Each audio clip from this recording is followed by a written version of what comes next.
കനത്ത മഴയ്ക്ക് ശമനമായതോടെ കോഴിക്കോട് ജില്ലയിലെ ദുരിതാശ്വാസ ക്യാമ്പുകളിൽ കഴിയുന്ന കുടുംബങ്ങൾ വീടുകളിലേക്ക് മടങ്ങിത്തുടങ്ങി. വീടുകളിലും സ്കൂളുകളും വൃത്തിയാക്കുന്ന തിരക്കിലാണ് നാട്ടുകാരും സന്നദ്ധ പ്രവർത്തകരും. വൈദ്യുതിയും കുടിവെള്ളവും ഇല്ലാത്തത് മടങ്ങിയെത്തിയ കുടുംബങ്ങൾക്ക് പ്രതിസന്ധിയാണ്. തുടർച്ചയായ മഴയ്ക്ക് ശേഷമുള്ള ഇടവേളയിൽ ആശ്വാസത്തിലാണ് കുടുംബങ്ങൾ. ക്യാമ്പുകളിൽ നിന്ന് മടങ്ങിയെത്തിയവർ വീടും പരിസരവും വൃത്തിയാക്കുന്ന തിരക്കിലാണ്.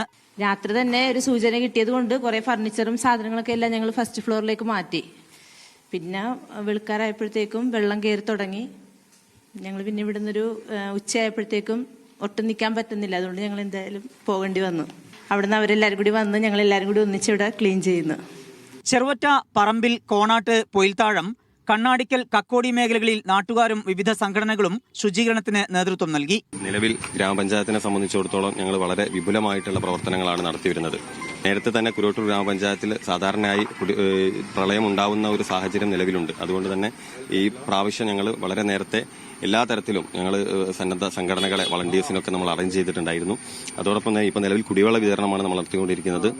എല്ലാ ഭാഗങ്ങളിലും വെള്ളം കയറിയതുകൊണ്ട് ആളുകൾക്ക് വെള്ളം കിട്ടാത്ത പ്രയാസങ്ങളുണ്ട്. അതോടൊപ്പം തന്നെ നമ്മൾ ഭക്ഷണ പദാർത്ഥങ്ങളും മറ്റുള്ള എല്ലാ കാര്യങ്ങളും ആളുകൾക്ക് അറേഞ്ച് ചെയ്ത് കൊടുക്കുന്നുണ്ട്. ശുചീകരണ പ്രവർത്തനങ്ങൾക്ക് വളണ്ടിയർ ടീം തന്നെ നമുക്ക് എല്ലാ തരത്തിലും ഉണ്ട്. ലോറികളിൽ എത്തിച്ചാണ് വിവിധയിടങ്ങളിൽ കുടിവെള്ളം വിതരണം ചെയ്യുന്നത്.